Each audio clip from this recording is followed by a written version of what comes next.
विस्मयो योगभूमिकाः स्वपदं शक्तिः वितर्क आत्मज्ञानम् लोकानन्दः समाधिसुखम्। विस्मय योग की भूमिका है। स्वयं में स्थिति ही शक्ति है। वितर्क अर्थात विवेक आत्मज्ञान का साधन है। अस्तित्व का आनंद भोगना समाधि है।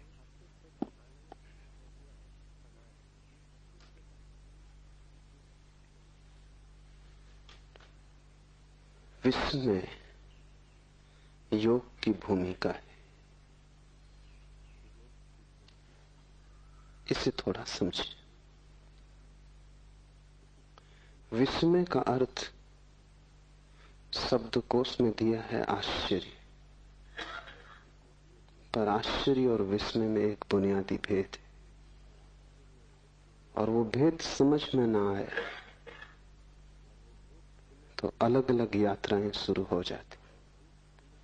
आश्चर्य विज्ञान की भूमिका है, विस्मय योग की। आश्चर्य बहिर्मुखी है, विस्मय अंतर्मुखी। आश्चर्य दूसरे के संबंध में होता है, विस्मय स्वयं के संबंध।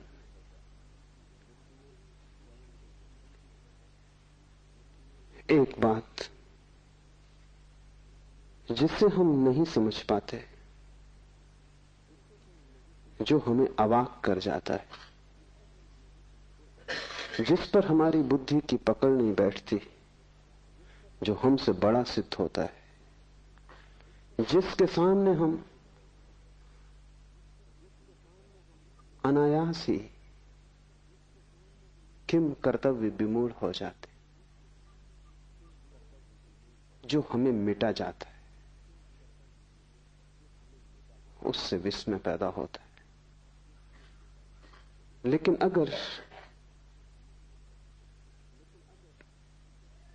अगर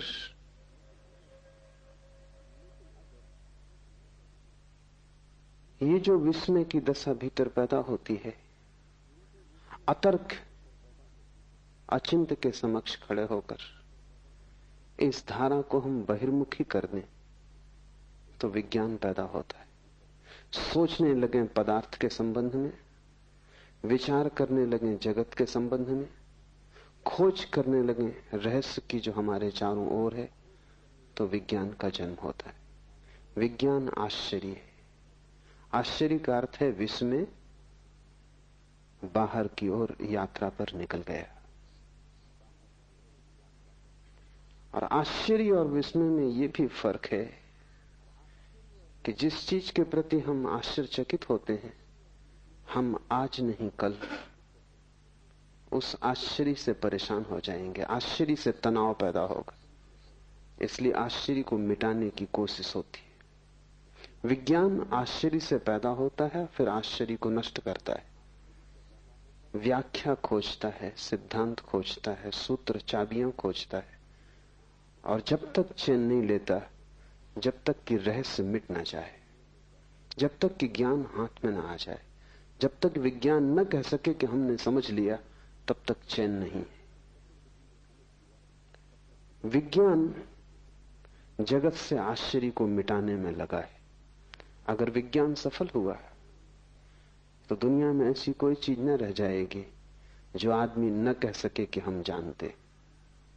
इसका अर्थ हुआ जगत में कोई परमात्मा न बचेगा, क्योंकि परमात्मा का अर्थ ही यह होता है कि जिसे हम जान भी लें तो भी दावा न किया जा सके कि हम जानते, जो हमारे जानने के बाद भी जानने को शेष रह जाए, जिसे जान जानकर भी हम चुकता न कर पाए, जिसके विस्मय को अंत करने का कोई उपाय नहीं। एक तो ऐसी वस्तुएं हैं जिन्हें हमने जान लिया, उन्हें हम ज्ञात कहें। कुछ ऐसी वस्तुएं हैं जिन्हें हमने जाना नहीं लेकिन जान लेंगे, उन्हें हम अज्ञात कहें। और कुछ ऐसा भी है इस जगत में जिसे हमने जाना भी नहीं है और हम जान भी न पाएंगे, उसे हम अज्ञेय कहें। परमात्मा अज्ञेय है, वो तीसरा तत्व है। विज्ञान इसलिए परमात्मा को स्वीकार नहीं करता, क्योंकि विज्ञान कहता है ऐसा कुछ भी नहीं है जो न जाना जा सके।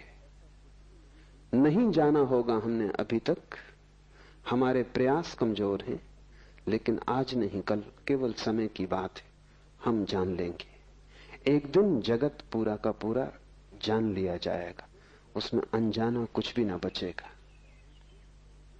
आश्चर्य से पैदा होता है और फिर आश्चर्य की हत्या में लग जाता है। इसलिए विज्ञान को मैं पितृघाती कहता हूं। जिससे पैदा होता है उसे मिटाने में लग जाता है। धर्म बिल्कुल विपरीत है। धर्म भी एक आश्चर्य भाव से पैदा होता है। उस आश्चर्य भाव को शिव सूत्र में विस्मय कहा है। फर्क इतना ही है कि जब किसी स्थिति में आश्चर्य से भर जाता है धार्मिक खोजी, तो वो बाहर की यात्रा पर नहीं जाता, वो स्वयं की यात्रा पर जाता है। जब भी कोई रहस्य उसे घेर लेता है तो वो सोचता है मैं जानूं कि मैं कौन। रहस्य अंतर्मुखी बन जाए, यात्रा खोज भीतर चलने लगे, पदार्थ की तरफ नहीं स्व की तरफ मेरी खोज उन्मुख हो जाए, मेरा संधान पहले उसे जानने में लग जाए कि मैं कौन हूं, तो विस्मय। और दूसरी बात समझ लेनी जरूरी है कि विस्मय कभी भी चुकता नहीं, जितना ही हम जानते हैं उतना ही बढ़ता है। इसलिए विस्मय एक विरोधाभास है, क्योंकि जानने से विस्मय नष्ट होना चाहिए।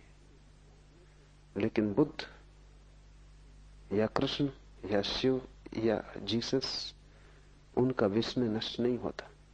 जिस दिन वे परम ज्ञान को उपलब्ध होते हैं उसी दिन उनका विस्मय भी परम होता है। उस दिन वे ऐसा नहीं कहते हमने सब जान लिया, उस दिन वे ऐसा कहते हैं कि सब जानकर भी सब जानने को शेष रह गया। उपनिषदों ने कहा है पूर्ण से पूर्ण निकाल लिया जाए तो भी पीछे पूर्ण शेष रह जाता है। सब जान लिया जाए तो भी सब जानने को शेष रह जाता है।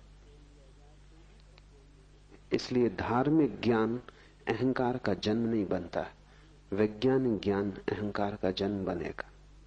धार्मिक ज्ञान में तुम जानने वाले कभी भी ना बनोगे, तुम सदा विनम्र रहोगे, और जितना तुम जानते जाओगे उतनी ही तुम्हें प्रतीति होगी कि मैं कुछ भी नहीं जानता हूं। परम ज्ञान के क्षण में तुम कह सकोगे मेरा कोई भी ज्ञान नहीं। परम ज्ञान के क्षण में ये पूरा अस्तित्व विस्मय हो जाएगा। विज्ञान अगर सफल हो तो सारा जगत ज्ञात हो जाएगा, धर्म अगर सफल हो तो सारा जगत अज्ञात हो जाएगा। विज्ञान अगर सफल हो तो तुम जानने वाले अस्मिता से भर जाओगे और सारा जगत साधारण हो जाएगा, क्योंकि जहां विस्मय नहीं है वहां सब साधारण हो जाता है।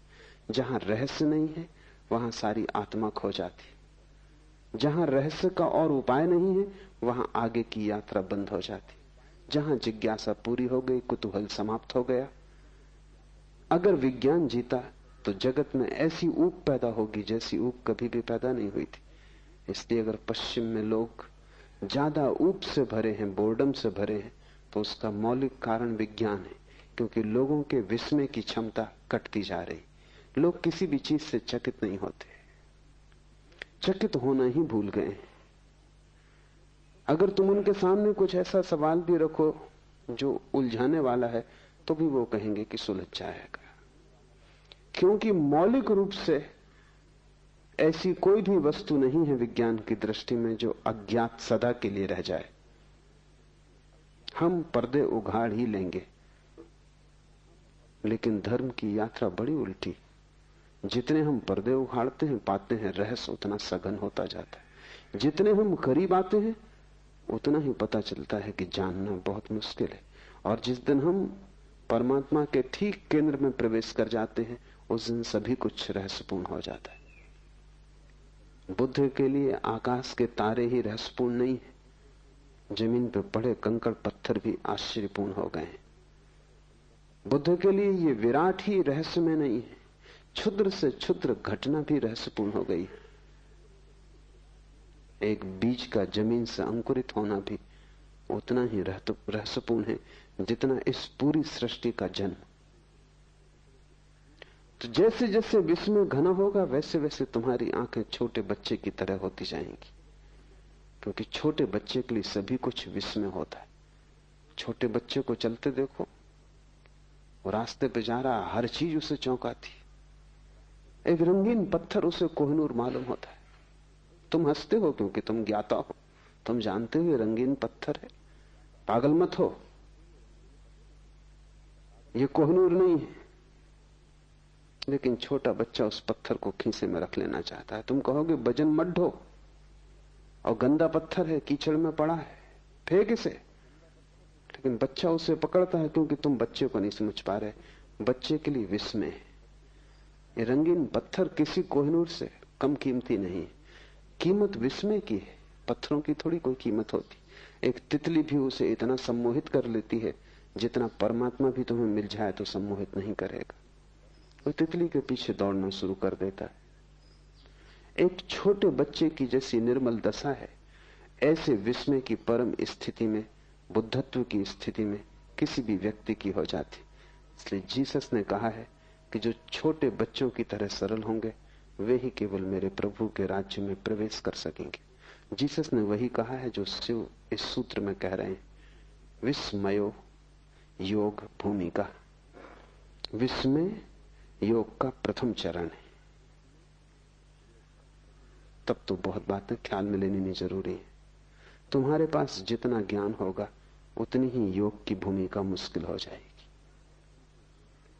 तुम्हें जितना दम होगा कि मैं जानता हूं, उतना ही तुम योगी ना हो पाओगे।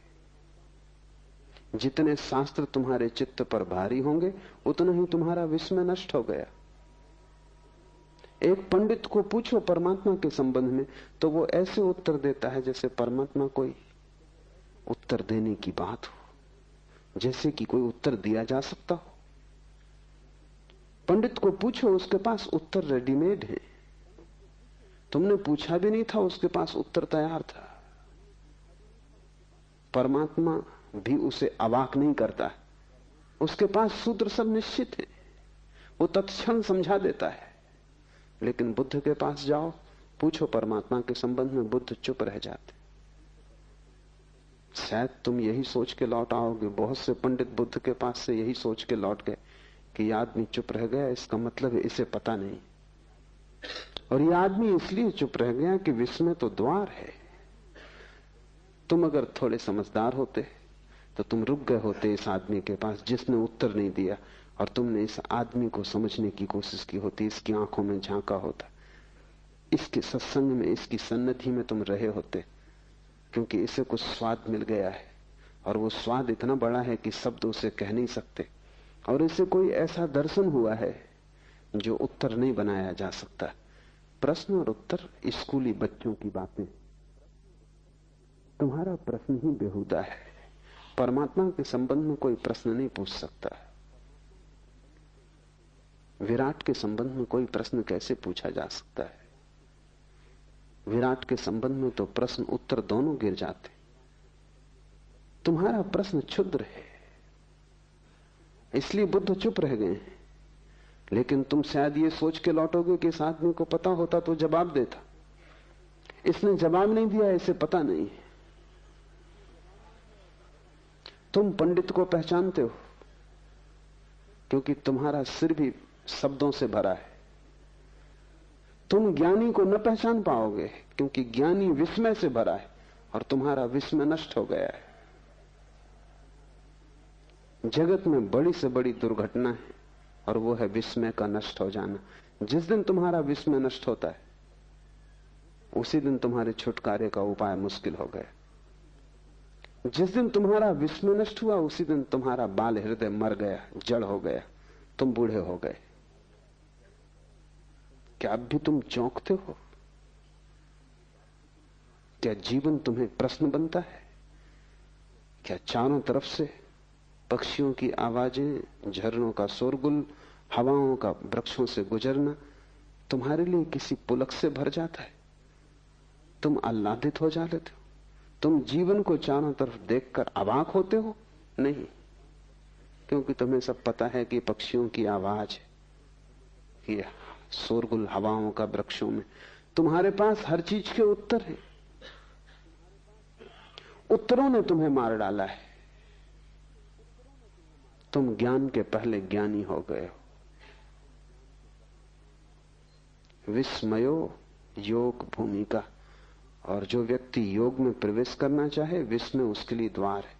अपने बचपन को वापस लौटाओ, फिर से पूछो, फिर से कुतूहल करो, फिर से जिज्ञासा जगाओ, तो तुम्हारे भीतर जहां जहां जीवन के स्रोत सूख गए हैं फिर हरे हो जाएंगे। जहां जहां पत्थर अड़ गए हैं वहां वहां झरना फिर प्रकट हो जाएगा। तुम फिर से आंख खोलो और चारों तरफ देखो, सब उत्तर झूठे हैं, क्योंकि सब तुम्हारे उत्तर उधार हैं। तुमने खुद कुछ भी नहीं जाना है, लेकिन तुम उधार ज्ञान से ऐसे भर गए हो कि तुम्हें प्रतीति होती है कि मैंने जान लिया। विस्मय को जगाओ। तुम्हारे आसन प्राणायाम से कुछ भी ना होगा जब तक विस्मय ना जग जाए, क्योंकि आसन प्राणायाम सब शरीर के हैं। ठीक है, शरीर शुद्धि होगी, शरीर स्वस्थ होगा, लेकिन शरीर की शुद्धि या शरीर का स्वास्थ्य तुम्हें कोई परमात्मा से न मिला देगा। विस्मय मन की शुद्धि है। विस्मय का अर्थ है मन सभी उत्तरों से मुक्त हो गया। विस्मय का अर्थ है तुमने हटा दिया उत्तरों का कचरा, तुम्हारा प्रश्न फिर नया और ताजा हो गया और तुमने अपने अज्ञान को समझा। विस्मय का अर्थ है मुझे पता नहीं। पांडित्य का अर्थ है मुझे पता है। जितना तुम्हें पता है उतने ही तुम गलत हो। जब तुम सरल भाव से कहते हो मुझे कुछ भी पता नहीं, सारा जगत अज्ञात है, जो भी मुझे पता है वो भी काम चलाऊ है, मैंने अभी कुछ भी नहीं जाना है, ऐसी प्रतीति जितनी गहरी तुम्हारे हृदय में बैठ जाएगी, तुमने योग का पहला कदम उठाया। फिर दूसरे कदम आसान है, लेकिन अगर पहला कदम ही चूक जाए तो फिर तुम कितनी ही यात्रा करो उससे कुछ हल नहीं होता, क्योंकि जिसका पहला कदम गलत पड़ा वो मंजिल पे नहीं पहुंच सकेगा। पहला कदम जिसका सही है उसकी आधी यात्रा पूरी हो गई। और विश्व में पहला कदम है। थोड़ा गौर से देखो, तुम्हारे पास ज्ञान है। तुम भी थोड़े गौर से देखोगे तो समझ लोगे ज्ञान नहीं है, सब कचरा है, इकट्ठा कर लिया है शास्त्र से, गुरुओं से, संतों से, और उसे तुम बहुमूल्य थाती की तरह संजोए बैठे हो। उसने तुम्हें कुछ भी नहीं दिया, सिर्फ तुम्हारे विस्मय की हत्या कर दी। तुम्हारा विस्मय तड़फ रहा है, मरा हुआ पड़ा है। अब तुम चौंकते नहीं, अब तुम्हें कोई भी चीज चौंकाती नहीं। एक ईसाई फकीर हुआ, एक हाट, उसने एक बड़ी अनूठी बात कही। उसने कहा संत वो है जिससे हर चीज चौंकाती, हर चीज, छोटी छोटी घटनाएं जिसे चौंका देती। पानी में पत्थर गिरता है, आवाज होती, लहरें उठती, संत को चौंका देती। ये इतना विस्मयपूर्ण है, इतना रहस्यपूर्ण है। संत श्वास लेता है, जीता है, ये भी काफी चौंकाने वाला है। एक हाट रोज सुबह की प्रार्थना में परमात्मा को कहता था, आज फिर सुबह हुई, आज फिर सूरज उगा, तेरी लीला अपार है। न उगता तो क्या करते, क्या उपाय था? आदमी बेबस है। एक हाट कहता, आज सांस आती है, कल ना आए, क्या करूंगा? तुम सांस ले तो ना सकोगे, सांस तुम्हारे बस में तो नहीं है। इतने पास है श्वास, फिर भी तुम उसके मालिक नहीं हो। गई बाहर और न लौटी तो नहीं लौटेगी। इतने पास जो है उसके भी हम ज्ञाता और मालिक नहीं है। और ख्याल हमें यह है कि हम सब कुछ जानते हैं। तुम्हारे सब जानने ने ही तुम्हें मारा। इस कचरे को हटा दो और हल्के हो जाओ। तत्क्षण तुम्हारी आंखें जब ज्ञान से न भरी होंगी तब रहस्य से भर जाएंगी। उस रहस्य की अंतर यात्रा का नाम विस्मय है, बहिर यात्रा का नाम आश्चर्य है।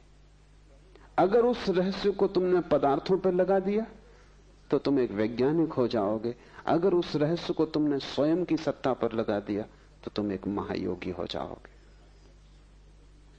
और दोनों के परिणाम भिन्न होंगे, क्योंकि आश्चर्य हिंसात्मक है, विस्मय अहिंसात्मक है। आश्चर्य जिस तरफ लग जाता है उसी को तोड़ने लगता है, विश्लेषण करता है, क्योंकि आश्चर्य में एक बेचैनी है, विस्मय में एक रस है। इस फर्क को भी ठीक से समझ लो। शब्दकोश में वो नहीं लिखा हुआ है, लिखा भी नहीं जा सकता, क्योंकि शब्दकोश बनाने वाले को कोई विस्मय का पता भी नहीं। आश्चर्य हिंसात्मक है, आक्रामक है। तुम जिस चीज के प्रति आश्चर्य से भरते हो, एक तनाव पैदा हो जाता है। उस तनाव को हल करना ही पड़ेगा। जब तक वो जिज्ञासा पूरी ना हो जाएगी, जब तक तुम जान न लोगे, तब तक एक बेचैनी तुम्हारे सिर पे सवार रहेगी। वो जो वैज्ञानिक अपनी प्रयोगशाला में लगा रहता 18 घंटे, वो किस लिए लगा है? एक बेचैनी है, जैसे एक भूत प्रेत ने उसे पकड़ लिया है, और जब तक वो उसको हल न कर लेगा तब तक वो लगा ही रहेगा। लेकिन विस्मय आक्रामक नहीं, और विस्मय एक बेचैनी नहीं, बल्कि विस्मय एक विश्राम है। जब कोई व्यक्ति विस्मय से भरता है तो एकदम विश्राम से भर जाता है। विस्मय को मिटाना नहीं है, विस्मय को पीना है, विस्मय का स्वाद लेना है, विस्मय में लीन हो जाना है, एक हो जाना है। आश्चर्य मिटाने में लग जाता है, विस्मय जीने में लग जाता है। विस्मय जीवन की एक शैली है, आश्चर्य मनुष्य के मन का एक हिंसात्मक रूप है। इसलिए विज्ञान विजय की भाषा में सोचता है, तोड़ो फोड़ो जीतो। धर्म समर्पण की भाषा में सोचता है, अपने को खो दो। जब तुम्हारे भीतर विस्मय का प्रवेश होगा तो विस्मय तुम में इस तरह लीन हो जाएगा जैसे तुम नमक की डिग्री पानी में डाल दो और सारा पानी खारा हो जाए। जिस दिन तुम विस्मय से भरोगे उस दिन तुम विस्मय से खारे हो जाओगे। रोआ रोआ विस्मय से भर जाएगा। उठोगे तो विस्मय, बैठोगे तो विस्मय, तुम सदा चौंके रहोगे। हर चीज रहस्यपूर्ण हो जाएगी। क्षुद्रतम भी विराट का हिस्सा हो जाएगा, क्योंकि जब क्षुद्र में भी विस्मय जुड़ जाता है तो क्षुद्र भी विराट हो जाता है। तब जाना हुआ कुछ भी नहीं है, सभी तरफ रहस्य तुम्हें घेरे हुए है। तब प्रतिपल नया हो रहा है और प्रतिपल नया निमंत्रण दे रहा है। विस्मय एक आमंत्रण है।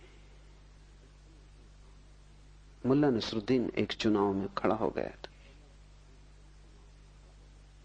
तो मत मांगने घर घर गया। गांव में जो चर्च का पादरी था उसके द्वार पर भी गया। जब मत मांगने गया था तब भी उसके मुंह से शराब की बात आ रही थी। पादरी भला आदमी था, सीधे सीधे कहना अशिष्टता होगी, तो उसने नसरुद्दीन से कहा कि मुझे बस एक बात पूछनी, अगर संतोषजनक उत्तर दिया तो मेरा मत, मेरा वोट तुम्हारे लिए। क्या तुम कभी शराब पीते हो? पूछने का इसमें कुछ भी नहीं था, शराब वो पिए ही हुए था। नसरुद्दीन चौंका और उसने कहा कि इसके पहले कि मैं जवाब दूं, एक सवाल मुझे भी पूछना। ये जांच पड़ताल है या आमंत्रण?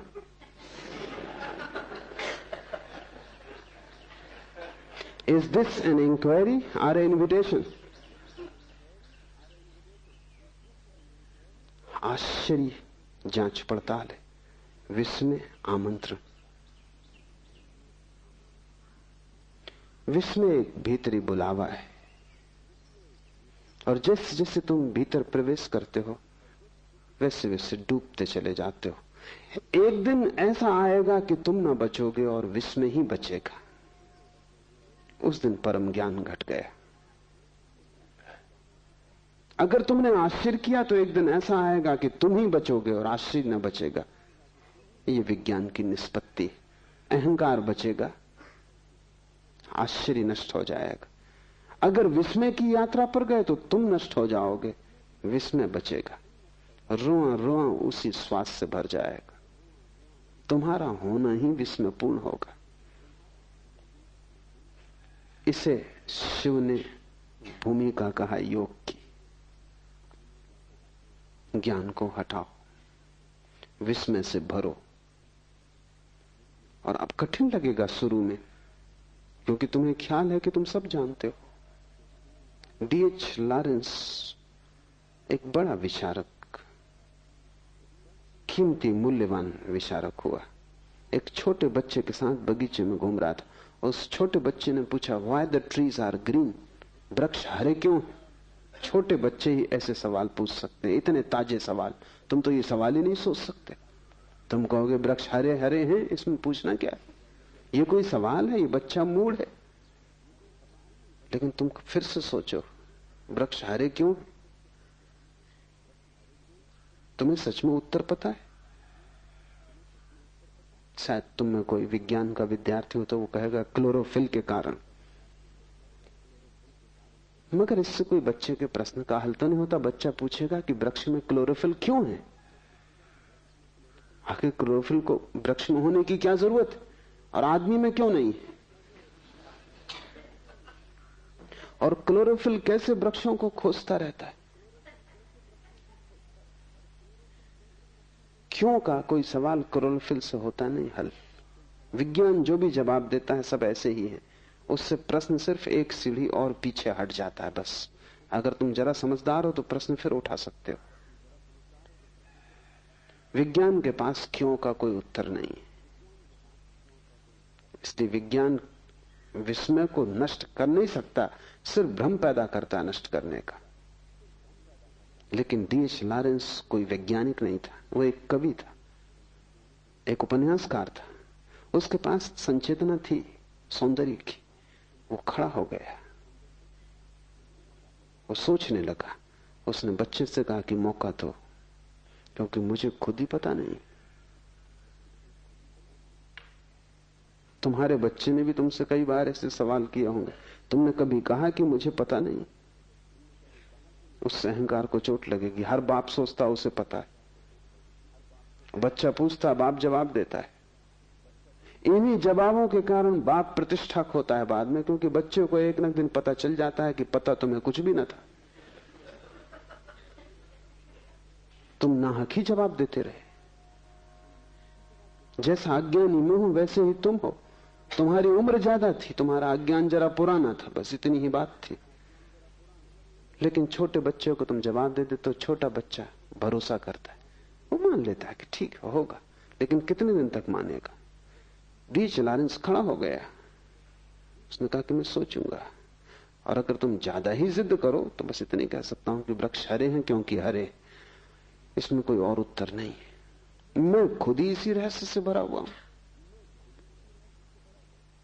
अगर तुम आंख से थोड़े ज्ञान का पर्दा हटाओगे तो तुम पाओगे चारों तरफ रहस्य खड़ा हुआ है। वृक्ष हरे हैं, ये भी रहस्यपूर्ण है। हरे वृक्षों में लाल फूल लग रहे हैं, ये भी रहस्यपूर्ण है। एक छोटे से बीज में इतने इतने बड़े विराट काय वृक्ष छिपे हैं, ये भी रहस्यपूर्ण है। एक बीज को तुम संभाल के रखे रहो, सैकड़ों हजारों साल के बाद वो वृक्ष प्रकट हो जाता है।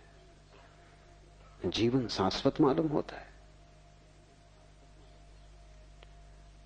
हर घड़ी रहस्य से भरी है, पर तुमने जैसे अपनी आंखें बंद कर ली, तुम निश्चिंत हो गए हो। निश्चिंतता तुम्हारी जड़ता है, तुम झिझकते भी नहीं। इसमें कुछ कारण है, क्योंकि इससे अहंकार को आश्वासन मिला रहता है कि मैं जानता हूं, मैं जानता हूं। तो एक सुरक्षा बनी। मैं नहीं जानता तो सब सुरक्षा खो जाती। पता तुम्हें कुछ भी नहीं है, लेकिन यह बात पीड़ा देती है कि मुझे कुछ भी पता नहीं, इसलिए तुम कुछ भी पकड़ लेते हो। तिनके पकड़ लेता है डूबता आदमी और तिनकों के सहारे ले लेता है। ये तुम जो पकड़े हो ये तिनका भी नहीं है, तिनके से शायद कोई कभी बच भी जाए, पर तुमने जो पकड़ा है वो तो तिनका भी नहीं, वो तो सिर्फ सपना है, सिर्फ कोरे शब्द हैं। एक आदमी पक्का मान के बैठा है वो उसे ईश्वर का पता है। ये बात ही बेहूदी है कि कोई आदमी कहे मुझे पक्का पता है। पक्के का मतलब होता है तुम ईश्वर के रहस्य को भी खोज लिए। पक्के का अर्थ होता है कि तुम उसके भी आर पार गुजर गए, उसको भी नाप जोख लिया। पक्के का अर्थ होता है वो भी माप लिया गया, तुमने तौल लिया तराजू पर, जांच पड़ताल कर ली प्रयोगशाला में। पक्के का क्या अर्थ होता है? एक दूसरा आदमी है जिसको पक्का पता है कि ईश्वर नहीं। ये दोनों मूढ़ हैं और दोनों की बीमारी एक है। एक अपने को आस्तिक कहता है, एक नास्तिक, पर दोनों में जरा भी फर्क नहीं है। गहरे में दोनों की बीमारी एक है कि दोनों मानते हैं हमें पता है, और दोनों में विवाद खड़ा होता है। ज्ञान से विवाद पैदा होता है, विस्मय से संवाद पैदा होता है। जब तुम विस्मय से भरोगे तो तुम्हारे जीवन में एक संवाद आएगा। महावीर के पास कोई जाता और कहता ईश्वर है तो वो कहते हैं, कोई नास्तिक जाता और कहता ईश्वर नहीं तो वो कहते हैं कि नहीं है। कोई दोनों को न मानने वाला अज्ञेयवादी एग्नोस्टिक पहुंच जाता तो महावीर उससे कहते है भी और नहीं भी। बड़ी कठिन बात हो गई, क्योंकि हम चाहेंगे उत्तर साफ दो, सीधे दो, चाहे गलत हो लेकिन साफ चाहिए। और ध्यान रखें, ये जगत इतना जटिल है कि यहां साफ उत्तर गलत ही होंगे। यहां जो उत्तर विरोधाभासी नहीं है वो गलत होगा। यहां जो उत्तर अपने से विपरीत को भी समा लेता है वही सही होगा, क्योंकि जगत अपने से विपरीत को समाये हुए है। यहां जन्म भी है और मृत्यु भी है। यहां साफ सुथरा रास्ता नहीं है, यहां अंधेरा भी है और प्रकाश भी है, यहां शुभ भी है अशुभ भी है। यहां दोनों साथ साथ जी रहे हैं। यहां पापी और पुण्यात्मा अलग अलग नहीं है, दोनों साथ जी रहे हैं। दोनों एक ही सिक्के के दो पहलू हैं।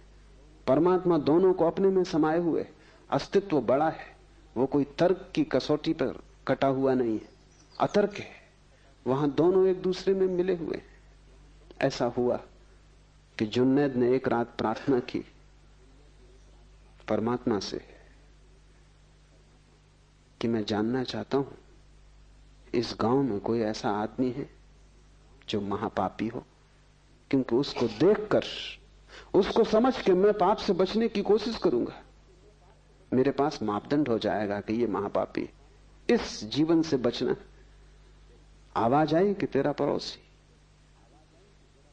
हैरान हुआ जुन्नैद, उसने कभी सोचा भी न था कि उसका पड़ोसी और महापापी साधारण आदमी था, काम धंधा करता था, दुकान चलाता था। महापापी का तो उसने सोचा भी न था। उसका तो ख्याल था कि महापापी होगा कोई रावण, महापापी कोई होगा कोई महादुष्ट शैतान। ये आदमी दुकान चलाता है, बाल बच्चे पालता है। बड़ी उलझन में पड़ गया। ये तो साधारण आदमी था, इसको तो महापापी कोई भी नहीं कहेगा।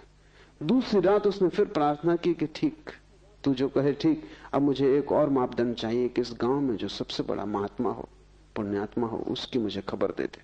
परमात्मा ने कहा कि वही आदमी वो जो तेरे पड़ोस में।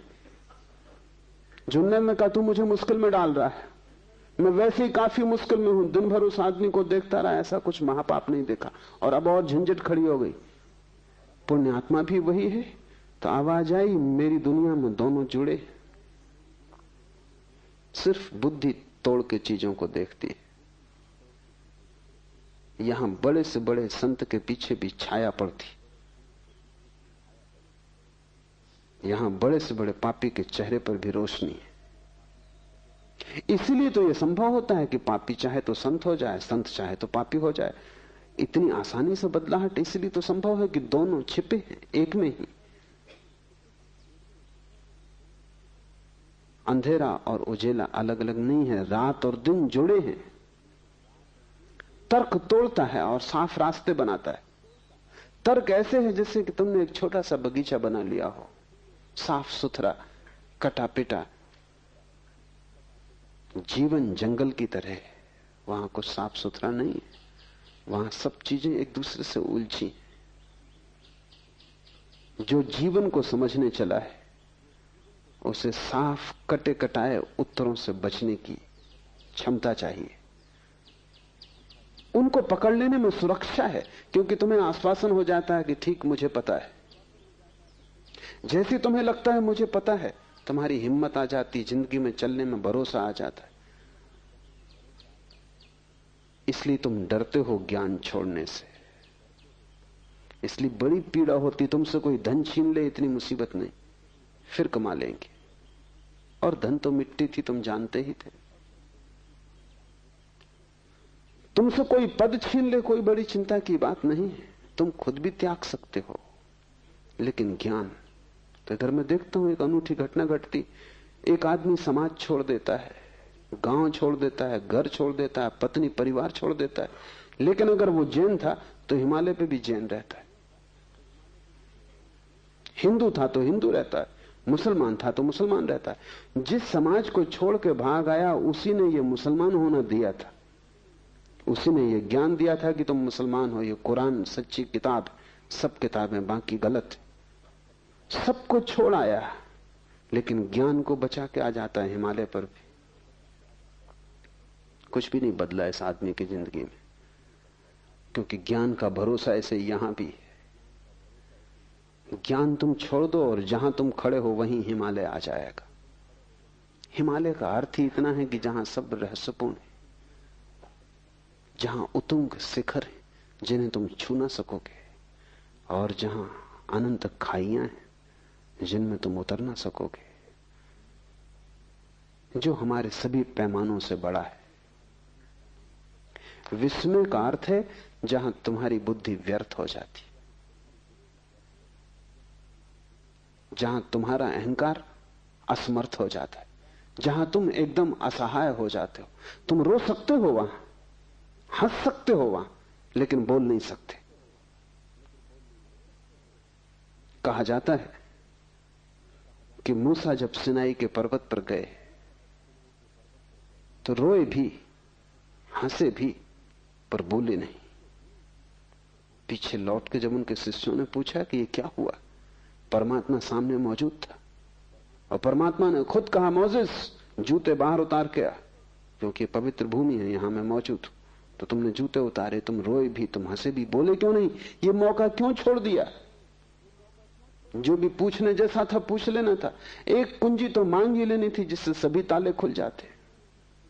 मोसेस ने कहा जब वो सामने था तब बुद्धि खो गई, तब हृदय ही बचा। खुशी में रोया भी, खुशी में हंसा भी। और ये मजा है जिंदगी का कि खुशी में तुम रो भी सकते हो और हंस भी सकते हो।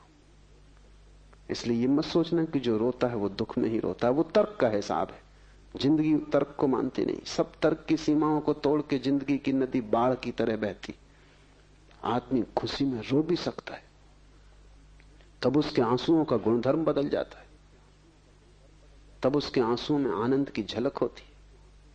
हंस भी सकता है। ये विपरीत एक को ही प्रकट करने वाले बन सकते हैं, यही जीवन का रहस्य है। तो मोसेस ने कहा हृदय ही बचा, मेरी बुद्धि तो खो गई। जहां मैंने जूते छोड़े लगता है वहीं सिर भी छूट गए। और मंदिर के बाहर जूते ही मत छोड़ना, सिर भी वहीं रखाना। जूतों के साथ जो सिर को रखाएगा मंदिर के बाहर, वही मंदिर में प्रविष्ट होता है। और जूते और सिर का बड़ा जोड़ है। इसलिए जब तुम किसी से गुस्से में आ जाते हो तो जूता उसके सिर में मारते। साधु अपना ही जूता अपने सिर में मार लेता है। ये दो छोर हैं, ये दो अतियां हैं। एक तरफ जूते हैं, एक तरफ सिर है। दोनों के मध्य में तुम हो, और वो जो मध्य बिंदु है तुम्हारा, वहां सभी विपरीत मिल रहे, वहां तुम्हारे पैर और वहां तुम्हारा सिर मिल रहा है, वही हृदय है।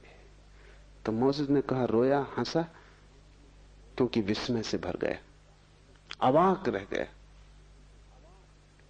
मोसेस ने कहा, अब सो ना सकूंगा, अब जो देखा है उसे अनदेखा ना कर सकूंगा, अब जो हो गया अब उसका मिटना नहीं हो सकता।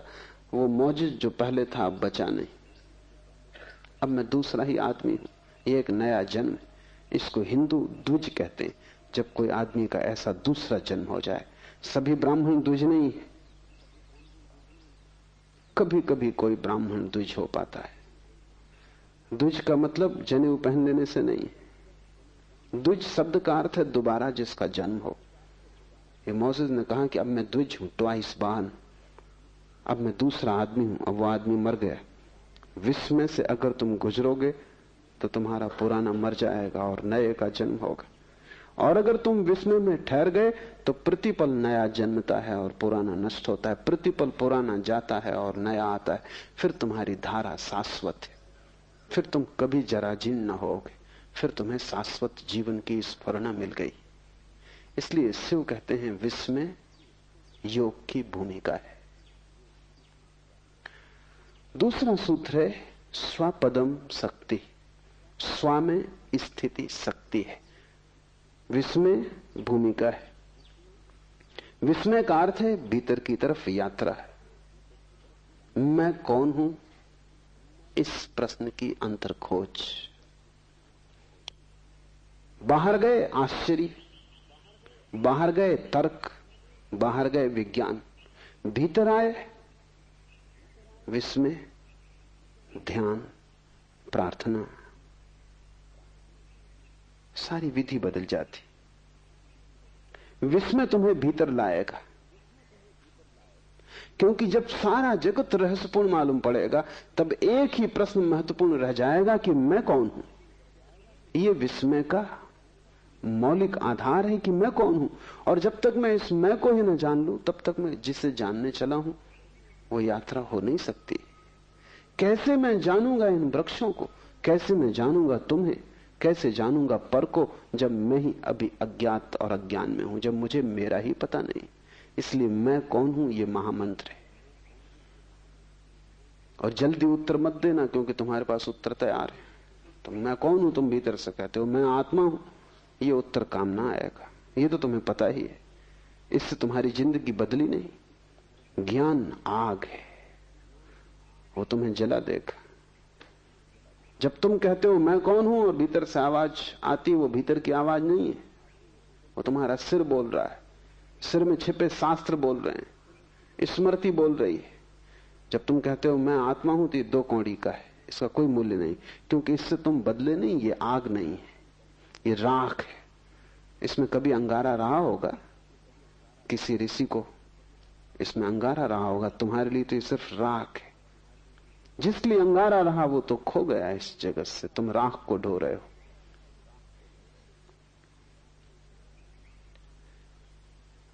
मैं कौन हूं इसको तुम पूछते जाना और उधार उत्तर मत देना। जब भी उधार उत्तर आए कहना कि मेरा उत्तर नहीं, मेरा जाना नहीं, मेरा कैसे हो सकता है। जो मैं जानता हूं वही केवल मेरा हो सकता है। जो तुम उपलब्ध करोगे अपने श्रम से वही केवल तुम्हारी संपदा है। ज्ञान में चोरी नहीं चल सकती और न ज्ञान में भिखमंगापन चलता है। न तुम भीख मांग सकते, न तुम चोरी कर सकते। यहां डकैती नहीं चल सकती। यहां तो तुम्हें स्वश्रम से ही स्वयं को निर्मित करना होगा। दूसरा सूत्र है स्व में स्थिति शक्ति है। जैसे ही विस्मय पैदा हो भीतर की तरफ चलना, डूबना और स्व में स्थित हो जाने की चेष्टा करना। क्योंकि जब तुम पूछते हो मैं कौन हूं तो कब तुम्हें उत्तर मिलेगा। अगर इसका उत्तर तुम्हें चाहिए तो भीतर स्व में ठहरना पड़ेगा। उसको ही हमने स्वास्थ्य कहा है, स्वयं में ठहर जाना। और जब कोई व्यक्ति स्वयं में ठहर जाएगा तभी तो देख पाएगा। दौड़ते हुए तुम कैसे देख पाओगे। तुम्हारी हालत ऐसी है कि तुम एक तेज रफ्तार की कार में जा रहे हो, एक फूल तुम्हें खिड़की से दिखाई पड़ता है, तुम पूछ भी नहीं पाते ये क्या है कि तुम आगे निकल गए। तुम्हारी रफ्तार तेज, और वासना से तेज रफ्तार दुनिया में किसी और यान की नहीं है। चांद पर पहुंचना हो, रॉकेट भी वक्त लेता है, तुम्हारी वासना को उतना वक्त भी नहीं लगता, इसी क्षण तुम पहुंच जाते हो। वासना तेज से तेज गति है, और जो वासना से भरा है उसका अर्थ है कि वो ठहरा हुआ नहीं, भाग रहा है, दौड़ रहा है। और तुम इतनी दौड़ में हो कि तुम पूछो भी कि मैं कौन हूं तो उत्तर कैसे आएगा। ये दौड़ छोड़नी होगी, स्व में स्थित होना होगा। थोड़ी देर के लिए सारी वासना, सारी दौड़, सारी यात्रा बंद कर देनी होगी। लेकिन एक वासना समाप्त नहीं हो पाती कि तुम 25 को जन्म दे लेते हो। एक यात्रा पूरी नहीं हो पाती कि 25 नए रास्ते खुल जाते हैं, तुम फिर दौड़ने लगते हो। तुम्हें बैठना आता ही नहीं, तुम रुके ही नहीं हो जन्मों से। मैंने सुना है कि एक सम्राट ने एक बहुत बुद्धिमान आदमी को वजीर रखा, लेकिन वजीर बेईमान था और उसने जल्दी ही साम्राज्य के खजाने से लाखों करोड़ों रुपए उड़ा दिए। जिस दिन सम्राट को पता चला, उसने वजीर को बुलाया और उसने कहा कि मुझे कुछ कहना नहीं, जो तुमने किया है वो ठीक नहीं, और ज्यादा मैं कुछ कहूंगा नहीं। तुमने भरोसे को तोड़ा, बस इतना ही कहता हूं कि तुम अपना मुंह मुझे मत दिखाओ, इस राज्य को छोड़कर चले जाओ। और व्यर्थ की बातचीत इसमें न फैले, इसलिए मैं किसी को भी इस संबंध में कुछ न कहूंगा। तुम्हें भी कोई किसी से कुछ कहने की जरूरत नहीं। वजीर ने कहा, सुने, कहेंगे चला जाऊंगा, ये पक्की है बात कि मैंने करोड़ों रुपए चुराए, लेकिन फिर भी एक सलाह वजीर होने के नाते मैं आपको देता हूं, और वो ये कि अब मेरे पास सब कुछ है। बड़ा महल है, पहाड़ पर बंगले हैं, समुद्र के किनारे बंगले हैं, सब कुछ मेरे पास है। पीढ़ियों दर पीढ़ियों तक अब मुझे कुछ कमाने की जरूरत नहीं, बच्चों को कुछ कमाने की जरूरत नहीं। आप मुझे अलग करके दूसरे आदमी को वजीर रखेंगे, उसको फिर आबासा से शुरू करना पड़ेगा।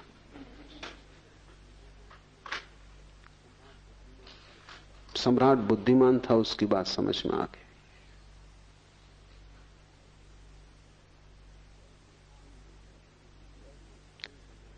ऐसा क्षण तुम्हारे जीवन में कभी नहीं आता है जब तुम कह सको अब सब मेरे पास है। जिस दिन ये क्षण आ जाएगा उसी दिन दौड़ बंद होगी, अन्यथा तुम हर घड़ी आबासा से शुरू कर रहे हो। हर घड़ी नई वासना पकड़ लेती, नया चोर आ जाता है, नया लुटेरा खजाना तोड़ने लगता है। और एकांत लुटेरा हो तो ऐसा भी नहीं है, बहुत वासनाएं, तुम एक साथ बहुत दिशाओं में दौड़ रहे हो, तुम एक साथ बहुत सी चीजों को पाने की कोशिश कर रहे हो। तुमने कभी बैठ कर यह भी नहीं सोचा कि उनमें से कई चीजें तो विपरीत हैं, उनको तो तुम पा ही नहीं सकते, क्योंकि तुम एक को पाओगे तो दूसरी खोएगी, दूसरी की पाओगे तो पहली खो जाएगी। मुल्ला नसरुद्दीन मरता था तो उसने अपने बेटे को कहा कि मैं तुझे 2 बातें समझा देता हूं, मरने के पहले तुझे कह जाता हूं, इन्हें ध्यान में रखना। 2 बातें हैं, एक ऑनेस्टी, ईमानदारी, और दूसरी है विजडम, बुद्धिमानी। तो दुकान तू संभालेगा, काम तू संभालेगा, दुकान पे तख्ती लगी है। Honesty is the best policy, ईमानदारी सबसे अच्छी नीति है, इसका पालन करना। कभी किसी को धोखा मत देना, कभी वचन भंग मत करना, जो वचन दे उसे पूरा करना। बेटे ने कहा ठीक, दूसरा क्या है? बुद्धिमानी उसका क्या अर्थ है? नसरुद्दीन ने कहा, भूल के कभी किसी को वचन मत देना।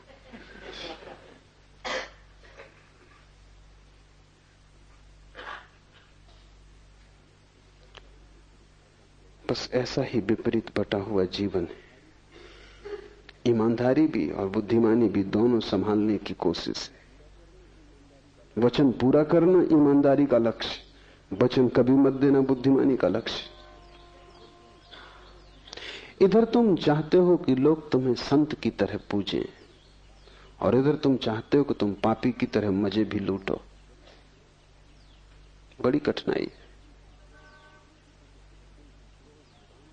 इधर तुम चाहते हो कि राम की तरह तुम्हारे चरित्र का गुणगान हो, लेकिन उधर तुम रावण की तरह दूसरे की स्त्रियों को भगाने में तत्पर हो। तुम असंभव संभव करना चाहते हो, तुम होना तो रावण जैसे चाहते हो, प्रतिष्ठा राम जैसी चाहते हो, बस तब तुम मुश्किल में पड़ जाते हो। तब विपरीत दिशाओं में तुम्हारी यात्रा चलती है और अनंत तुम लक्ष्य बना लेते हो। उन सब में तुम बट जाते हो, टुकड़े टुकड़े हो जाते हो। जीवन के आखिर में तुम पाओगे कि जो भी तुम लेके आए थे वो खो गया। एक बहुत बड़ा जुआड़ी हुआ। बहुत समझाया पति ने, परिवार ने, मित्रों ने, लेकिन सुना नहीं। धीरे धीरे सब खो गया। एक दिन ऐसी हालत आ गई कि सिर्फ 1 रुपया घर में बचा। पत्नी ने कहा, अब तो चौंको, अब तो संभलो।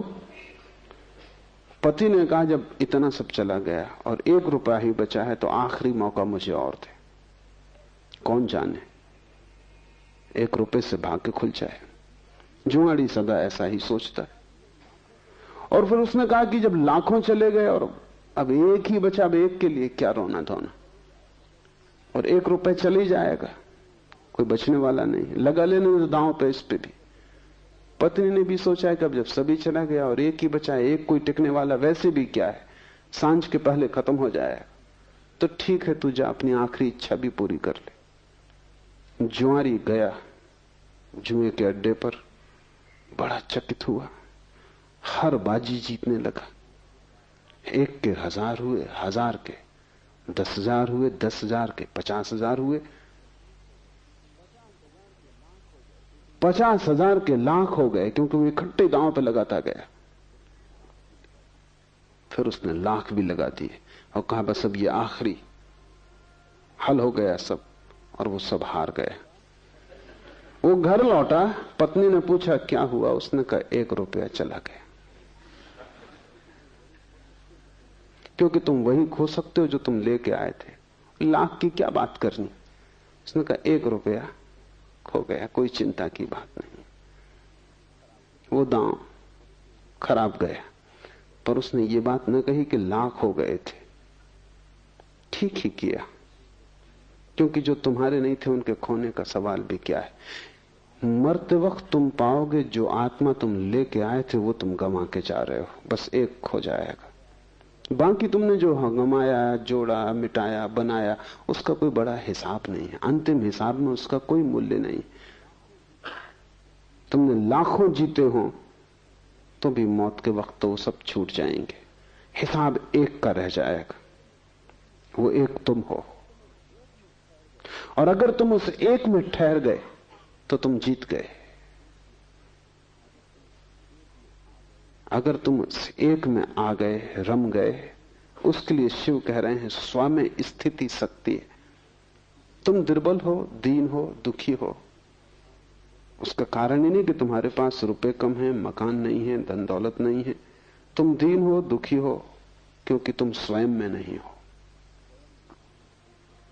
स्वयं में होना ऊर्जा का स्रोत है। वहां ठहरते ही व्यक्ति महा ऊर्जा से भर जाता है।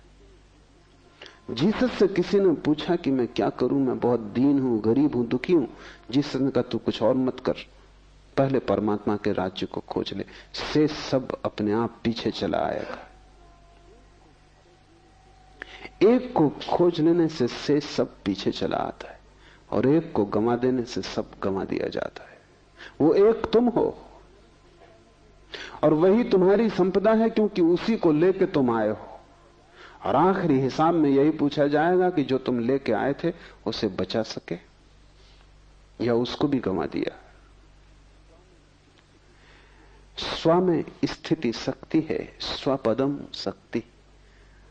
अपने में ठहर जाना, महाशक्तिवान हो जाना। महाशक्तिवान तो तुम हो, लेकिन तुम ऐसे हो जैसे कि किसी बाल्टी में 1000 छेद हो और कोई कुएं से पानी भर रहा हो।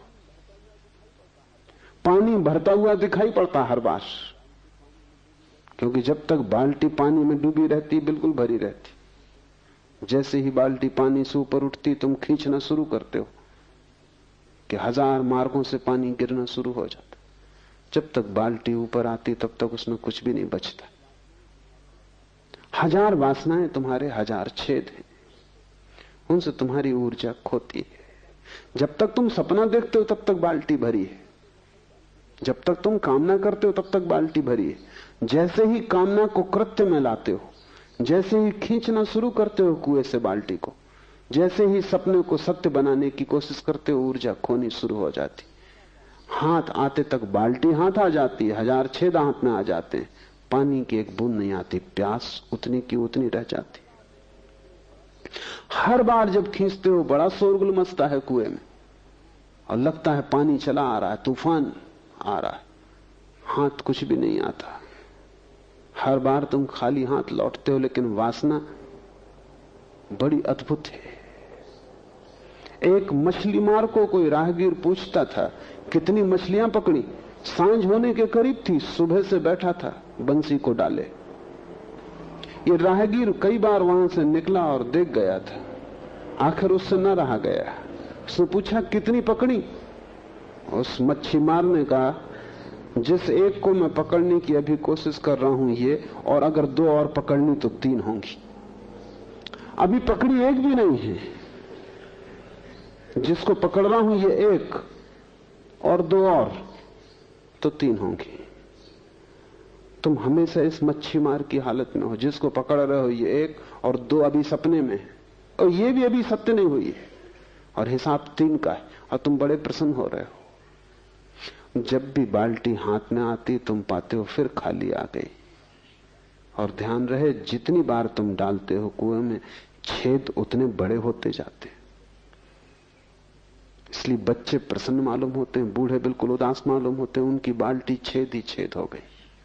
कितनी बार डाल चुके, निकाल चुके, सब छेद बड़े हो गए, लेकिन फिर भी पुरानी आशा मरती नहीं, कभी तो भरी हुई आ जाएगी, क्योंकि भरी हुई दिखाई पड़ती है, फिर पानी गिरता हुआ भी दिखाई पड़ता है। शक्ति तो तुम्हारे पास है परमात्मा की, लेकिन मन तुम्हारे पास छेद वाली बाल्टी की तरह है। स्वपदम शक्ति का अर्थ है जब तुम वासनाओं में न दौड़ोगे। एक वासना गिरी, एक छेद बंद हुआ,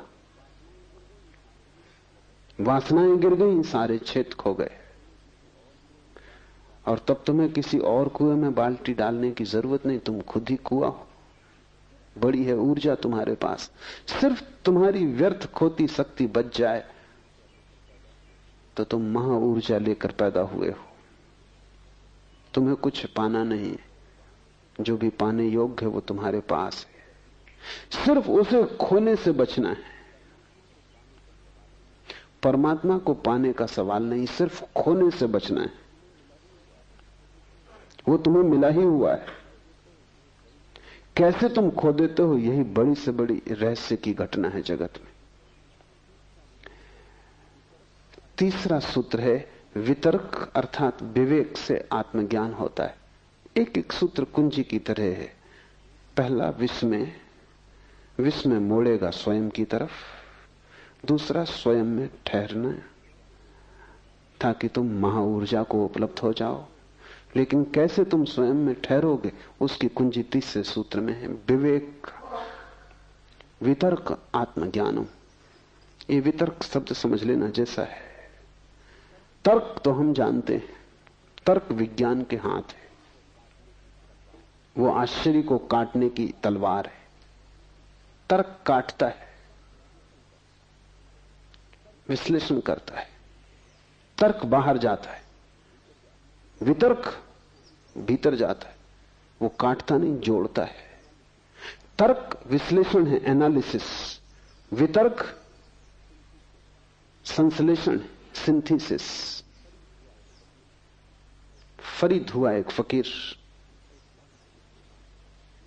एक भक्त उसके पास एक सोने की कैंची ले आया, बड़ी बहुमूल्य थी, हीरे जवाहरात लगे थे, और उसने कहा कि मेरे परिवार में चली आ रही सदियों से, करोड़ों का दाम है इसका, मैं इसका क्या करूं, आपके चरणों में रख जाता हूं।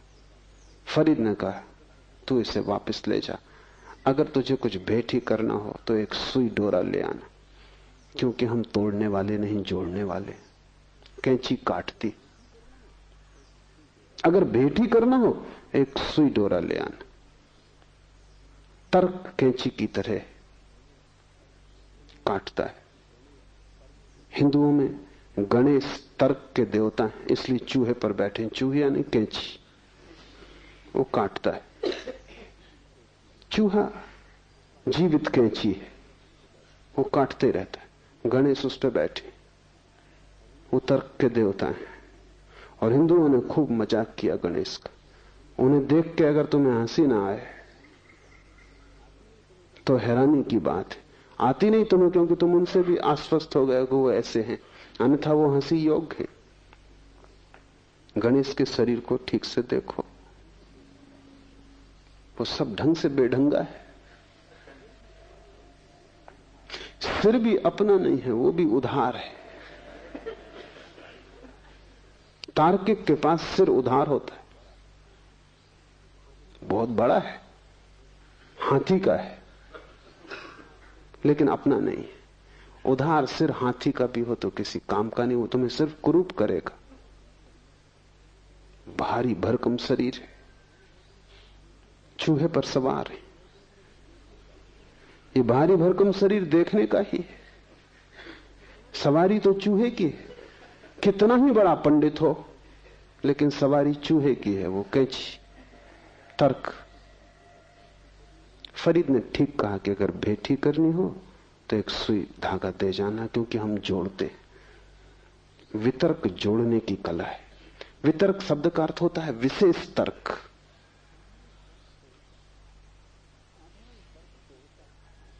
साधारण तर्क तोड़ता है, विशेष तर्क जोड़ता है।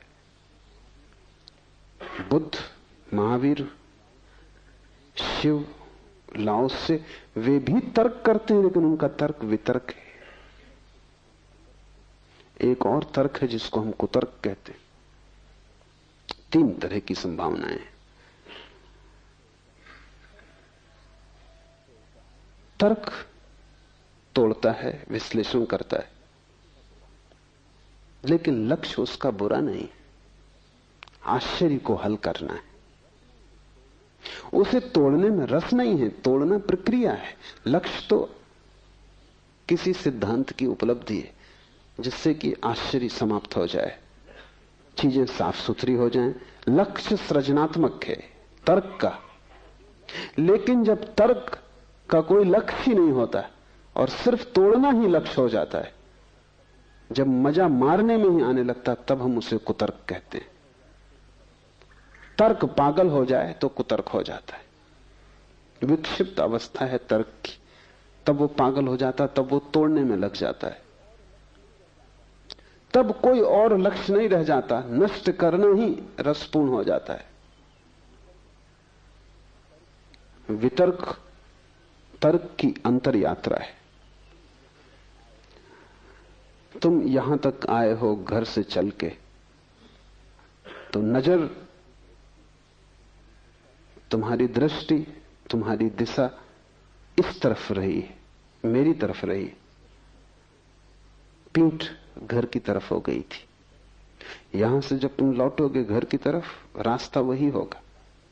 रास्ते में क्या फर्क पड़ना है, रास्ता वही होगा, सिर्फ दिशा बदल जाएगी। पीठ मेरी तरफ होगी, मुंह घर की तरफ होगा। तर्क और वितर्क में रास्ता तो वही है, इसलिए उसको वितर्क कहते हैं। विशेष तर्क, रास्ता तो वही है, लेकिन दिशा बदल गई। पहले तर्क दूसरे की तरफ जा रहा था, पदार्थ की तरफ, अब अपनी तरफ आ रहा है, घर की तरफ। और दिशा बदलने से सारा का सारा गुणधर्म बदल जाता है। दूसरे की तरफ जाता था तो तोड़ के ही जाना जा सकता था, क्योंकि दूसरे में प्रवेश करना हो तो तोड़ के ही प्रवेश हो सकता है, और कोई उपाय नहीं। अगर तुम मेडिकल कॉलेज में जाओ तो वहां तुम विद्यार्थियों को काटते हुए पाओगे, मेंढक को काट रहे हैं, क्योंकि उसके भीतर जानना है, और तो कोई उपाय भी नहीं। मेंढक को काट के ही भीतर जाना जा सकता है, लेकिन खुद के भीतर जानना हो तो काटने का तो कोई भी जरूरत नहीं, क्योंकि तुम भीतर मौजूद ही हो। दूसरे को जानना हो तो तोड़ के जानना पड़ेगा, मार के जानना पड़ेगा, क्योंकि उसके भीतर प्रवेश का और कोई रास्ता नहीं। स्वयं को जानना हो तो तोड़ने और मारने का कोई सवाल नहीं, वहां तो तुम मौजूद ही हो। स्वयं को जानना हो तो सिर्फ आंख बंद कर लेनी काफी है। आंख बंद करने का नाम ध्यान है। बाहर से ध्यान हट जाए, भीतर चलने लगे तो तर्क वितर्क हो जाता है। वितर्क का ही दूसरा नाम विवेक है, होश, अवेयरनेस। और ये विवेक या वितर्क संश्लेषण की प्रक्रिया है। जैसे जैसे तुम भीतर आते हो वैसे वैसे तुम इकट्ठे होते जाते हो। ऐसा समझो कि एक वर्तुल है, बड़ी उसकी परिधि है, वर्तुल के मध्य में उसका केंद्र है। अगर तुम परिधि पर दो बिंदु बनाओ तो दूर होंगे, फिर दोनों बिंदुओं से तुम दो रेखाएं खींचना शुरू करो केंद्र की तरफ, तो जैसे जैसे दोनों रेखाएं केंद्र के करीब आएंगी वैसे वैसे पास आने लगेंगी, और पास और पास, और जब केंद्र पर दोनों आ जाएंगी तो एक ही रेखा रह जाएगी, दो नहीं, केंद्र पर मिल जाएंगी।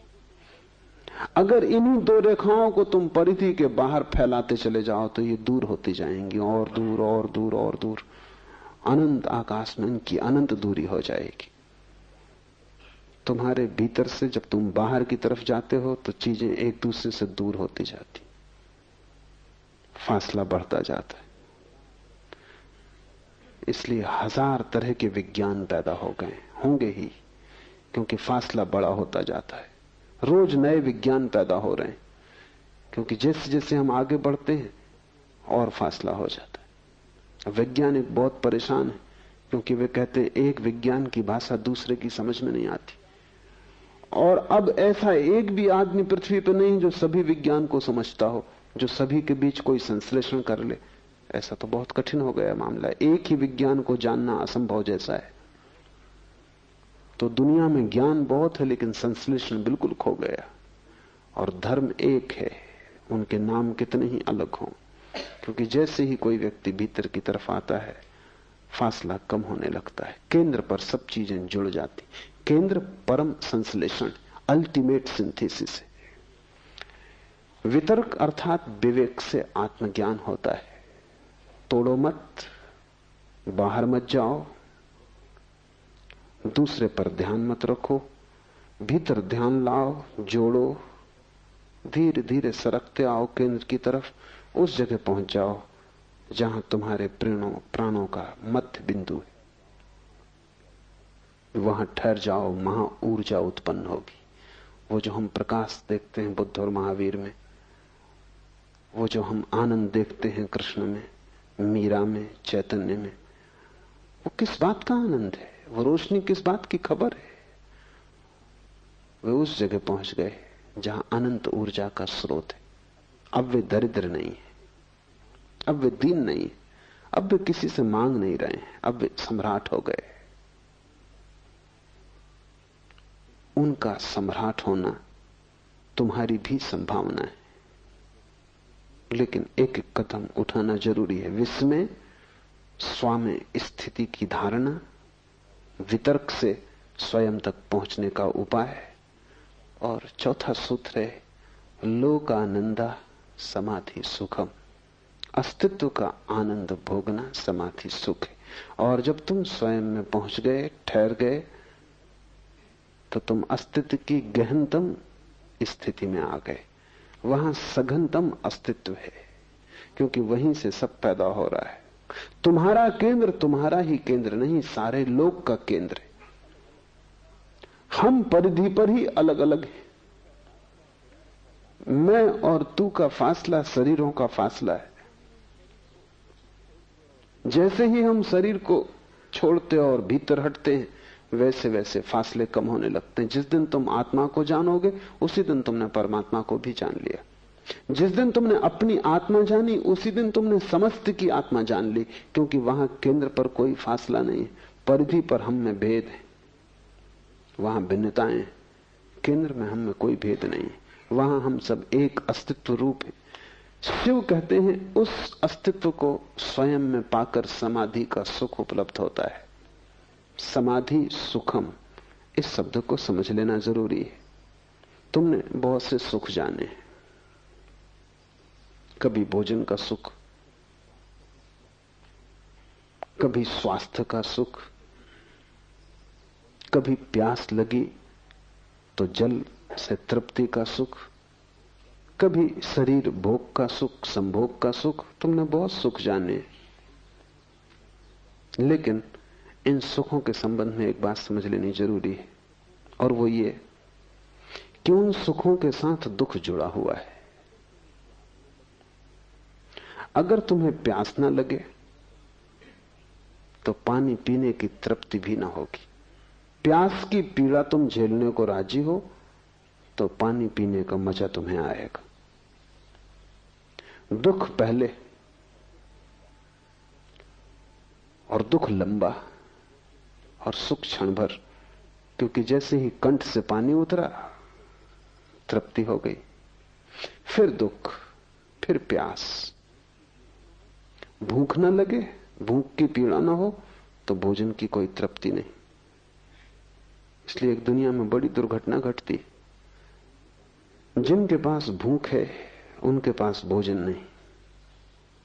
वे भोजन का मजा ले सकते थे, उन्हें भोजन में सुख आता, क्योंकि वे बड़ा दुख झेल रहे हैं भूख का।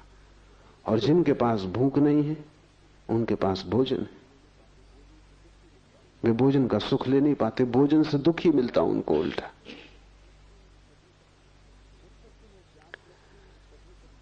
जब तक तुम्हें प्यास लगती है तभी तक तुम्हें पानी की तृप्ति है, लेकिन तुम ऐसा जीवन जी सकते हो जिसमें प्यास ना लगे। धूप में मत जाओ, श्रम मत करो, आराम से घर में रहो, प्यास ना लगेगी। तब तुम सोचते हो कि अब खूब मजे से पानी पियो और सुख भोगो, तो तुम पाओगे अब पानी पीने में कोई सुख नहीं। जिस आदमी ने दिन भर श्रम किया है उसे ही रात सोने का सुख मिलेगा। अभी बड़ी कठिन बात हो गई। अगर रात सोने का सुख चाहिए तो दिन मजदूर जैसी जिंदगी चाहिए। कठिनाई यह है कि दिन तो तुम चाहते हो एक अमीर सम्राट जैसा, और रात की नींद भी मजदूर जैसी। ये नहीं हो सकता। बाहर के जगत में सुख और दुख जुड़े हैं, इसलिए जिस दिन तुम्हारे पास महल आ जाएगा उसी दिन नींद खो जाएगी। जिस दिन तुम सैया का इंतजाम कर लोगे सुखद, उसी दिन तुम पाओगे करबड़ बदलने के सिवा और कोई उपाय नहीं। और देखो मजदूर को, वो सो रहा है वृक्ष के नीचे, कंकड़ पत्थरों का भी उसे पता नहीं, मच्छर भी काट रहे हैं उसका भी उन्हें कुछ पता नहीं, गर्मी है पसीना बह रहा उसका भी उसे कुछ पता नहीं। ये सब गौण है। उसने दिन भर इतनी पीड़ा झेल ली है कि रात का सुख अर्जित कर लिया। दुख की कीमत चुकानी पड़ती है सुख पाने के लिए संसार में। यहां हर सुख के साथ दुख जुड़ा है, और आदमी यही एक मजबूरी में उलझा हुआ है। वो चाहता है सुख बचे और दुख कट जाए। ये नहीं हो सकता। यही हमने हजारों साल से कोशिश की कि दुख कट जाए और सुख बच जाए। हम जो कर रहे हैं कोशिश, वो संभव नहीं हो पाती। निश्चित दुख कट जाता है, लेकिन उतना ही सुख कट जाता है। दुख हम चाहते नहीं, सुख हम चाहते हैं, इसलिए बड़ी झंझट है। समाधि सुख का क्या अर्थ है जिसके साथ दुख बिल्कुल नहीं। समाधि सुख किसी प्यास की तृप्ति नहीं। समाधि सुख किसी भूख में लिया गया भोजन नहीं। समाधि सुख श्रम करके रात में ली गई निद्रा का सुख नहीं है। समाधि सुख के साथ दुख का कोई भी संबंध नहीं। वही अंतर है सांसारिक सुख और आध्यात्मिक सुख में। समाधि सुख सिर्फ होने का सुख है, उसके साथ कोई त्रसा, कोई तृष्णा, कोई दुख नहीं जुड़ा है। वो सिर्फ होने का आनंद है। इसलिए शिव कह रहे हैं लोकानंदा, अस्तित्व का आनंद है। तुम हो, बस इतनी ही बात आनंदपूर्ण है। इसमें कोई त्रसा और पीड़ा और इस सब का कोई संबंध नहीं। फिर ध्यान रहे कि आत्मा की न तो कोई प्यास है न कोई भूख है। इसलिए वहां कोई भूख और प्यास और उनकी तृप्ति से होने वाला सुख तो हो नहीं सकता। सारी भूख प्यास शरीर की है, इसलिए शरीर के सुख दुख से जुड़े ही रहेंगे।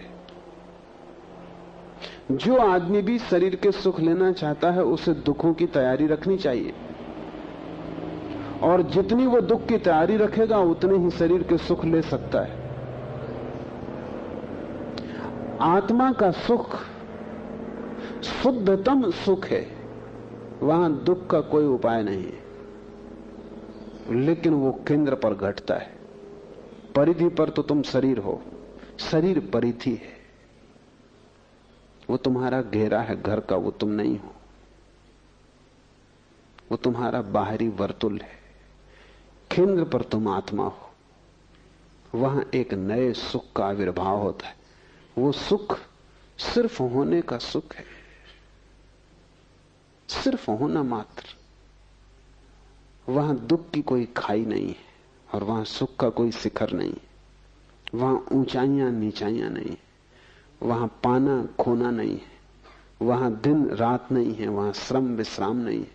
वहां तुम सिर्फ हो, वहां शाश्वत होना है। उस शाश्वत होने की एक दशा है जो बड़ी रसपूर्ण है। उस रस में कभी विघ्न नहीं पड़ता, इसलिए उसे संत सनातन शाश्वत कहते हैं, नित्य कहते हैं। उस रस में कभी भी बाधा नहीं आती। कबीर ने कहा है वहां अमृत रस झरता ही रहता है, एक सा एक रस। यहां भी वर्षा होती है, लेकिन उस वर्षा के लिए गर्मी का होना जरूरी है। जब गर्मी से तुम उत्तप्त हो जाते हो, पृथ्वी दरार पड़ जाती है, सब तरफ वृक्ष चीख पुकार करने लगते हैं, सब तरफ त्राह त्राह मच जाती है गर्मी से, तब वर्षा होती। तुम कहोगे ऐसा बेहुदा नियम क्यों है? ऐसा क्यों नहीं है कि वर्षा हो और त्राही त्राही ना हो? लेकिन तब तुम्हें पूरी व्यवस्था समझनी पड़े, गणित समझना पड़े। ये त्राही त्राही मचे तो ही बादल निर्मित होते। जब भयंकर धूप पड़ती है तो पानी भाप बनता है। जब पानी भाप न बने तो वर्षा नहीं हो सकती। तो जब पानी भाप बन जाएगा, आकाश में बादल सघन होंगे, और जब बादल इतने सघन हो जाएंगे कि उनको बरसना ही पड़ेगा, तभी वर्षा होगी। तो वर्षा के पहले भयंकर गर्मी जरूरी है। आत्मा के जगत में विपरीतता नहीं है, वहां द्वंद्व नहीं है। इसलिए हम उसे निर्द्वंद, अद्वैत इन शब्दों से पुकारते हैं। वहां एक है, वहां दो नहीं है।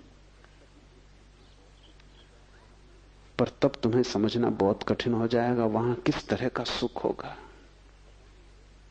क्योंकि ऐसा तो तुम्हें कोई सुख पता नहीं जिसके साथ दुख ना जुड़ा हो। कोई पूछ रहा था सिगमंड फ्रायड से कि विक्षिप्तता की क्या परिभाषा है और विक्षिप्तता तक लोग कैसे पहुंच जाते हैं। सिगमंड फ्रायड ने बड़ा अद्भुत उत्तर दिया। उसने कहा विक्षिप्तता और सफलता इनकी एक ही परिभाषा है, और जो ढंग सफलता तक पहुंचने का है वही ढंग विक्षिप्तता तक पहुंचने का है। क्योंकि जब तुम सफल होना चाहते हो तो तुम तन जाते हो, जब तुम सफल होना चाहते हो तो तुम लड़ते हो, जब तुम सफल होना चाहते हो तो तुम्हारे रात दिन चिंता से भर जाते, जब तुम सफल होना चाहते हो तो प्रतिपल तुम भयभीत होते हो कि पता नहीं जीत पाओ न जीत पाओ। तुम अकेले ही नहीं हो सब सफलता के लिए, करोड़ों प्रतिद्वंदी। तब तुम्हारी रात दिन चिंता, पीड़ा, तनाव, तुम कपते ही रहते हो, पता नहीं क्या होगा क्या नहीं होगा। और यही तो पागल होने का भी रास्ता है। तो जिनको तुम सफल कहते हो, अगर तुम उन्हें बहुत गौर से देखो, तुम उन्हीं तनाव की और बेचैनी की अवस्थाओं में पाओगे जिनमें तुम पागलों को पाते हो। ऐसा हुआ कि जब रूस में खुर्शीव प्रधानमंत्री था तो एक पागलखाना देखने गया। कुछ जरूरी बात उसे याद आ गई तो उसने अपने सेक्रेटरी को फोन करना चाहा, लेकिन बड़ी मुश्किल थी। वो लड़की जो ऑपरेटर होगी बीच में, उनको ध्यान ही नहीं दे रही थी। ध्यान न देने का कारण भी था जो पीछे साफ हुआ।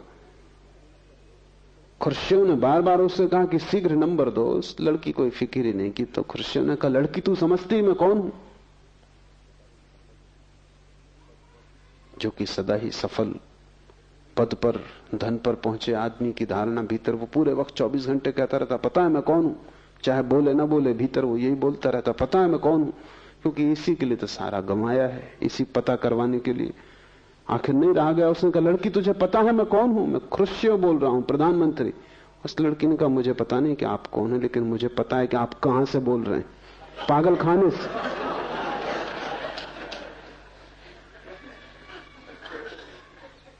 लेकिन सभी प्रधानमंत्री वहीं से बोल रहे हैं, और कोई जगह है भी नहीं जहां से वो बोले। खुर्शीव एक बार लंदन आया। किसी ने उसे बहुमूल्य कपड़ा भेंट किया था। कपड़ा इतना कीमती था कि वो चाहता था दुनिया का श्रेष्ठ से श्रेष्ठ दर्जी उसे बनाए। मास्को में भी उसने पूछवाया, जो अच्छे से अच्छा दर्जी था। वो चाहता था एक कोट भी बन जाए, एक बंडी भी बन जाए, एक पैंट भी बन जाए। तो उस दर्जी ने कहा कि मुश्किल, 3 चीजें मुश्किल, 2 कोई भी बन सकती। कपड़ा इतना कीमती था कि वो चाहता था पूरा सूट ही बने। तो वो लंदन ले आया। लंदन के दर्जी ने उसको देखा तो उसने कहा कि ठीक है, एक पैंट, एक कोट, एक बंडी तो बन ही सकती, कुछ कपड़ा भी बचेगा, आपके बच्चे के लिए भी बन सकता। तो खुर्शीव बहुत हैरान हुआ। उसने कहा, क्या? और मैंने अपने दर्जी को पूछा मास्को में। हद कर दी उस बेईमान ने। वो कह रहा था कि इसमें बस 2 ही चीजें बन सकती। तो लंदन के दर्जी ने कहा, आप उस पर नाराज ना हो, मास्को में आप बहुत बड़े आदमी, ज्यादा कपड़ा लगेगा, लंदन में आप ना कुछ।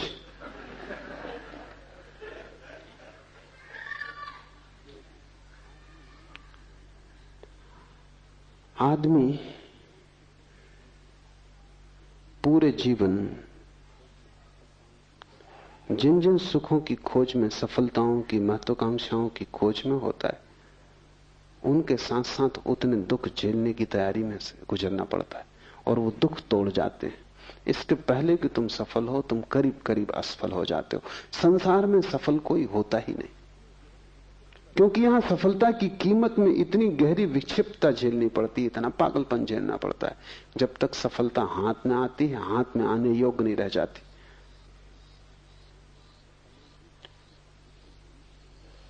समाधि का सुख बिल्कुल भिन्न है। वहां मूल्य तुम्हें चुकाना नहीं, क्योंकि जो तुम पाने चले हो वो अभी मौजूद है इसी वक्त। वो कोई भविष्य नहीं है कि जिसके लिए तुम्हें यात्रा करनी पड़े, चलना पड़े, मेहनत करनी पड़े। वो अभी मौजूद है, इसी वक्त मौजूद है। वो तुम्हें मिला ही हुआ है, वो तुम्हारी स्वभाव सिद्ध संपदा है, और उसकी कीमत में कोई दुख नहीं है। लेकिन तब उसका स्वाद कैसा होगा? तुमने जो भी सुख जाने हैं उनमें से किसी से भी उसके स्वाद का पता नहीं चल सकता, क्योंकि उन सब में दुख मिश्रित है। तुमने जो जो अमृत जाना है, चखा है, उस सब में जहर पड़ा हुआ है। क्योंकि शरीर के साथ ही ये होगा ही। शरीर में जन्म और मृत्यु दोनों जुड़ी हैं, अमृत और जहर दोनों पड़े हैं। शरीर से तुम जो भी सुख जानोगे उसमें दुख रहेगा ही। लेकिन आत्मा सिर्फ अमृत है, उसकी कोई मृत्यु नहीं, वो शाश्वत है, वहां विपरीत नहीं है, वो सिर्फ जीवन है, शुद्ध जीवन है। इसलिए तुमने जो भी सुख चखे हैं उनकी तिक्तता, उनका कड़वाहट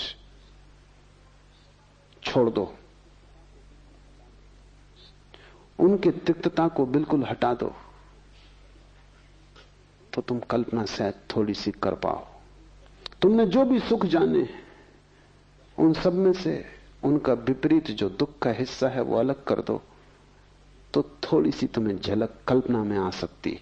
लेकिन वो झलक भी पक्की खबर ना देगी, क्योंकि परिधि पर सिर्फ झलकें मिलती हैं। क्योंकि तुम कितना ही सोचो, जो तुमने नहीं चखा है उसके तुम प्रत्यय और धारणा ना बना सकोगे, चलना ही पड़ेगा। ये सूत्र बड़े कीमती हैं। विस्मय से भरो, मुड़ो स्वा की ओर, स्वयं में ठहरो ताकि महा ऊर्जा तुम्हें उपलब्ध हो जाए, जीवन तुम्हारा हो परम जीवन। विवेक से आत्मज्ञान को उपलब्ध हो जाओ, जागृति से, परम जागृति से निद्रा को तोड़कर, और अस्तित्व का आनंद भोग सकोगे। तब तुम समाधि सुख तुम्हारा है। समाधि सुख के संबंध में कुछ बातें और। एक, जीवन में जो भी सुख तुम भोगते हो वो बहुत सी बातों पर निर्भर करेगा। तुम्हारी योग्यता, अयोग्यता, शिक्षा, अशिक्षा, शक्ति, सामर्थ्य, परिवार, संबंध, सब पे निर्भर करेगा। तुम अकेले नहीं हो वहां। अगर गरीब घर में पैदा हुए हो तो उसी सुख को पाने में तुम्हें जीवन भर गंवाना पड़ेगा। अमीर घर में पैदा हुए हो, जल्दी पहुंच जाओगे। अगर बुद्धिमान हो, चालाक हो, होशियार हो गणित में, तो जल्दी पहुंच जाओगे। अगर बुद्धू हो, काफी भटकोगे, पहुंच जाओ, संदिग्ध है। शरीर रुग्ण है, मुश्किल पड़ेगा। शरीर स्वस्थ है, जल्दी पहुंच जाओगे। संयोगिक है, हजार बातों पर निर्भर है। लेकिन समाधि सुख किसी बात पर निर्भर नहीं है, अनकंडीशनल है, बेशर्त है। न तुम्हारी बुद्धि पर, न तुम्हारे शरीर पर, न तुम्हारी योग्यता अयोग्यता पर, न तुम्हारी शिक्षा परिवार पर, सुंदर कुरूप, स्त्री पुरुष, किसी बात पर निर्भर नहीं। शूद्र ब्राह्मण, हिंदू मुसलमान, किसी बात पर निर्भर नहीं। जवान वृद्ध, कुछ किसी बात पर निर्भर नहीं। बेशर्त सुख है, क्योंकि वो तुम्हारी संपदा है, वो तुम्हारे पास है ही, तुम उसे लेकर ही पैदा हुए हो। तुमने उस तरफ ध्यान नहीं दिया, बस इतनी ही बात है। तुमने विस्मरण किया है, तुमने खोया नहीं है। सिर्फ आंख लौटाओ, मुड़ो पीछे की तरफ और अपने को देख लो।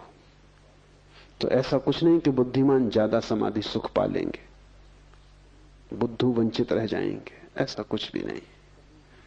बेपढ़े लिखे भी वहां पहुंच जाते हैं, कबीर भी वहां पहुंच जाता है, निपट गंवार बुद्ध भी वहां पहुंचते हैं।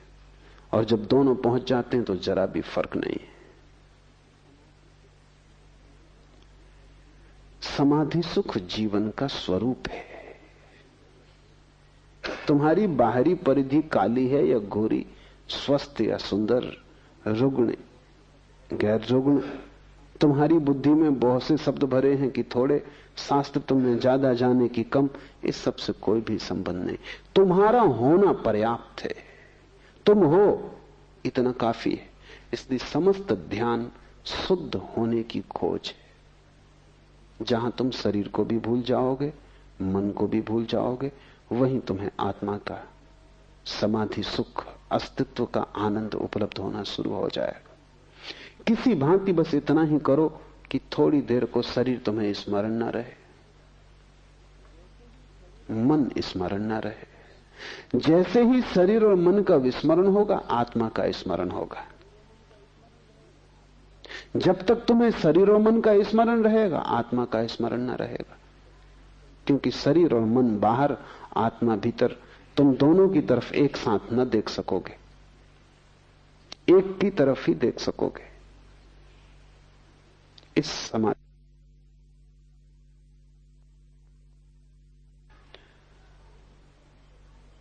पहली गर्दन का मोड़ना ही सारा श्रम लेता है।